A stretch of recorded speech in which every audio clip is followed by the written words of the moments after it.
Wie lauten die ersten 4 Ableitungen der Funktion 4x hoch 3 plus Sinus x minus Logarithmus x?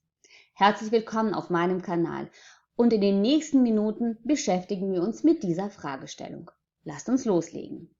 Da ist die Funktion und bevor wir uns die erste Ableitung anschauen, schauen wir uns dieses Zeichen hier an.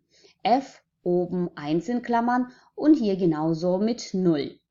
Das ist nichts anderes als eine andere Bezeichnung, hier zum Beispiel für die erste Ableitung.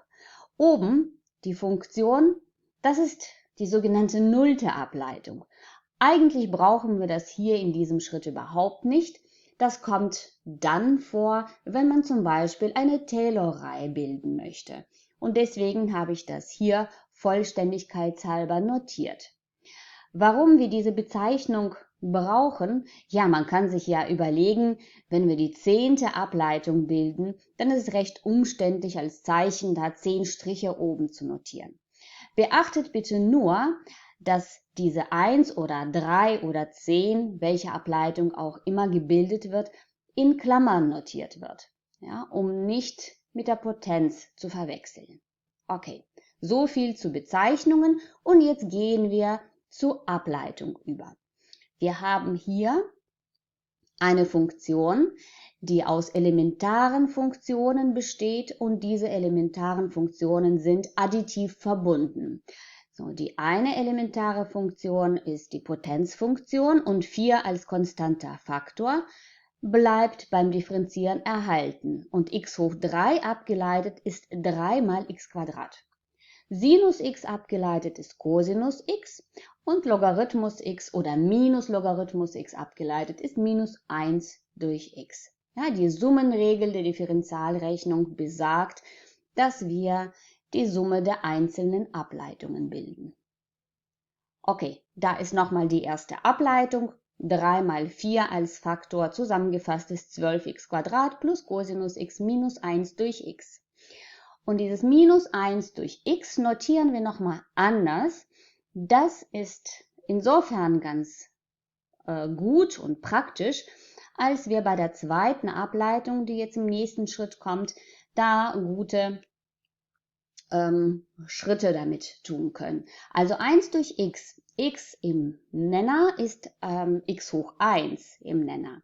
Ja, und da ist die Formel eingeblendet. 1 durch x hoch n ist x hoch minus n. Das heißt, minus 1 durch x können wir als x hoch minus 1 schreiben. Und jetzt die besagte zweite Ableitung und da seht ihr wieder 2 in Klammern. 12x², wieder die Faktorregel, 12 bleibt erhalten, x² abgeleitet ist 2x. Cosinus x abgeleitet ist minus Sinus x. Ja, da ist auch wieder die Summenregel. Jeder einzelne Summand wird abgeleitet und dann zusammengefügt. Und jetzt minus vor x hoch minus 1, dann minus 1, das ist dieser Exponent hier. Und dann reduziert sich der Exponent um 1. Das heißt x hoch minus 1 minus 1.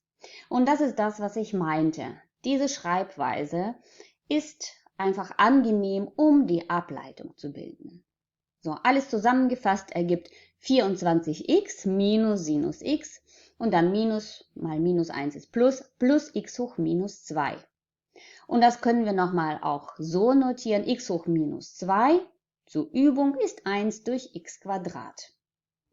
Okay, jetzt geht es um die dritte Ableitung und jetzt steht hier die zweite Ableitung nochmal in dieser Schreibweise mit x hoch minus 2. Ihr ahnt schon, das ist dann einfacher zum Ableiten.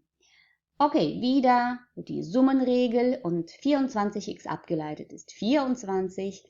Sinus x abgeleitet ist Cosinus x und Minus davor und dann haben wir minus Cosinus x. Und jetzt x hoch minus 2. Minus 2 wandert nach vorne und der Exponent reduziert sich um 1. Also wir haben dann insgesamt 24 minus Cosinus x minus 2x hoch minus 3.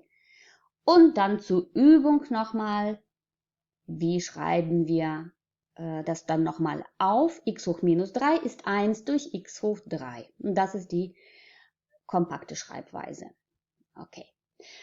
Und nun die vierte Ableitung, also die erste Ableitung der dritten Ableitung. Ja, ihr seht, wir schreiben wieder 4 in Klammern oder eben 4 Striche, also diese unterschiedliche Schreibweisen. 24 abgeleitet ist 0. So, jetzt haben wir Minus vor Cosinus und Cosinus abgeleitet ist minus Sinus x. Das heißt Minus minus Sinus x. Dann haben wir minus 2 als Faktor vorneweg. Dann mal minus 3, das ist der Exponent. Und der Exponent reduziert sich um 1 wieder. Minus 3 minus 1.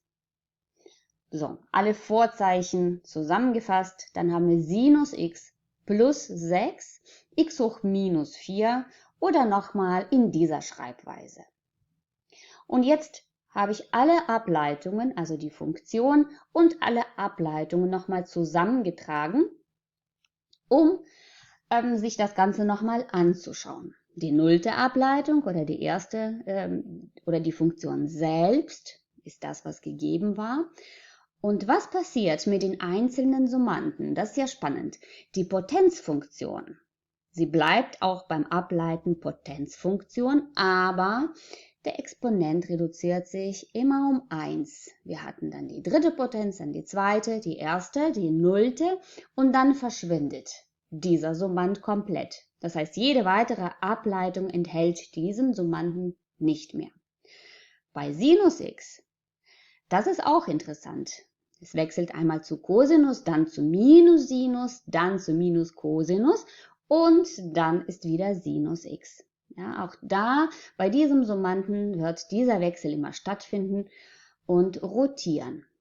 Ja, beim Minuslogarithmus x, das ist auch interessant, die Vorzeichen ändern sich. Der Zähler, die Zahl, die da entsteht, wird wachsen mit dem Exponenten des Nenners. Ja, und der Nenner verändert sich auch entsprechend. Einfach eine interessante Beobachtung. Ja, wunderbar. Vielen Dank fürs Zuhören. Ich hinterlasse hier 2 Videos zu diesem Thema, zum Thema Differentialrechnung. Ich freue mich auf unser nächstes Video und bedanke mich nochmal ganz herzlich. Und bis dann. Tschüss.